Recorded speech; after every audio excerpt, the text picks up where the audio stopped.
What's up, you brutally delicious people, you? This is Zeb Croom coming at you one more time with another album review. Today I was gifted the pleasure to check out another North American black metal band at its finest. They are called Ninth Spear, and their new album is called Uriel. As a black metal musician myself, every time I get a chance to check out a fellow North America black metal band, I'm ready to dive in, and I had the pleasure and the honor of doing this. So let's dig in.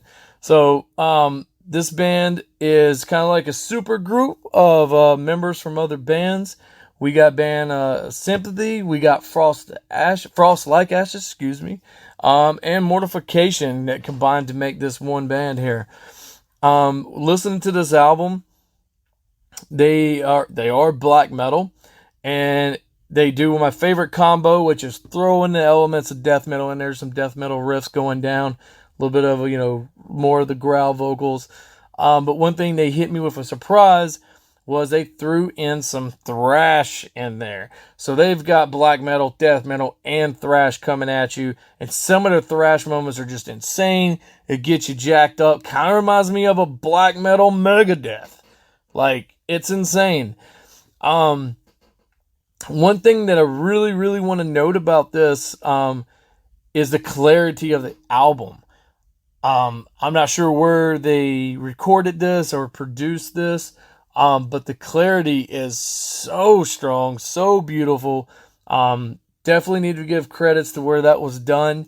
There's people out there that are, your diehard black metal fans and be like, look, if you don't put a fucking microphone in the middle of the room and you record all the instruments once, it's not black metal. Look, I'm here to tell you, this is a whole nother year, a whole nother generation of black metal lovers.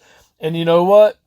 I'm a fan of both. I love the gritty old school style, but I also am a fan of clarity, because I believe that the clarity can show an individual skill set, especially when it comes down to the guitars. And the guitars on this album are fucking insane.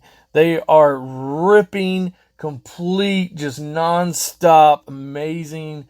Their tremolo pick and everything is just beautiful the way it needs to be.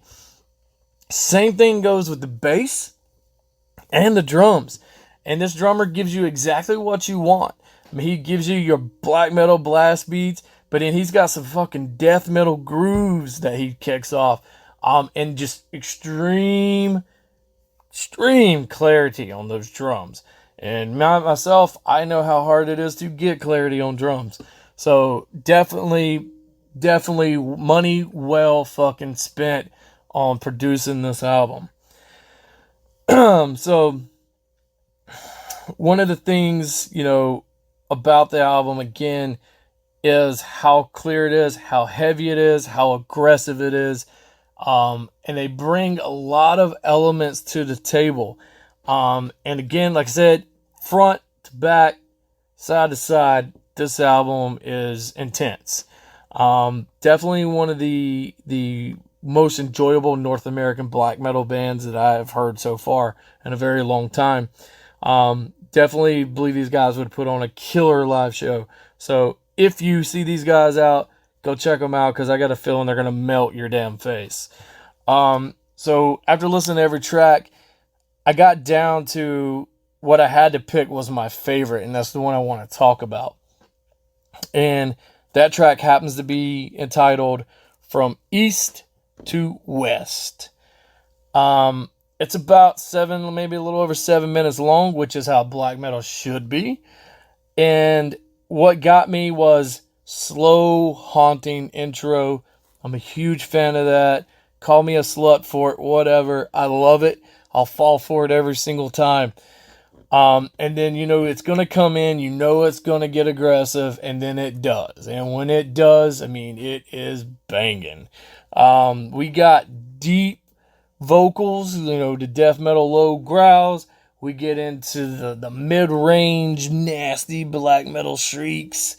And then what really caught me off guard was, out of nowhere comes a really beautiful, high-pitched clean that reminds you of the man himself, fucking King Diamond. Like, holy shit, I did not see that coming. Honestly, I haven't heard vocals in black metal like that since King Diamond actually sung with Cradle of Filth way back in the day, on one of their tracks. And, I, being a King Diamond fan and back in the day an old school Cradle of Filth fan, when that combo happened, I had to check it out. And I always loved that track. So hearing this style come in, it's like, hey, this is beautiful. I'm digging it, man.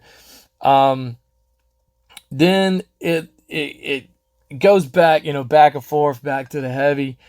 And then out of nowhere comes these different types of mid shrieks or high shrieks that actually reminded me of the band Overkill in a way. And that caught me by surprise. But what totally flipped my lid was the next vocal change comes in, and it sounds beautiful, just as beautiful as Vortex from Demi Borgir could have done himself. And that sealed the deal for me right there. I'm a huge Vortex fan. So, hearing this, I'm looking from what I'm reading, there is only one vocalist. And hats off to you, sir, as a fellow vocalist myself with many voices. You definitely have a range that is unbeatable. No one's going to stop you, bro. Sing your heart out. Amazing, beautiful track. Definitely add it straight to my playlist when I heard this track. This is an album that is definitely worth checking out. If you're a fan of black metal, a fan of death metal, and a fan of thrash, you're going to enjoy this. Like I said, the guitars are just insane. You're going to enjoy this album, and definitely dive into From East to West and hear how beautiful they can make changes happen, especially in that vocal range. I give this album a 9 out of 10 on the Corpse Paint radar. Killer guys, keep up the good work. Definitely can't wait to get to see these guys whenever they come to town, man. Once again, this is Zeb Croom, Brutally Delicious. Kick ass, man. Stay cool. Ever wonder what a punch from Elton John feels like? Or how you'd cope with having turned down the chance to be in Nirvana? Or what signal Keith Richards gives when he wants you to get the hell out of his hotel room? Fans of Too Much Effing Perspective don't have to wonder, because they've heard these exact stories and a jillion others on our podcast. I'm Alex Hoffman, former tour manager for Radiohead. And I'm musician and comedy writer Alan Keller.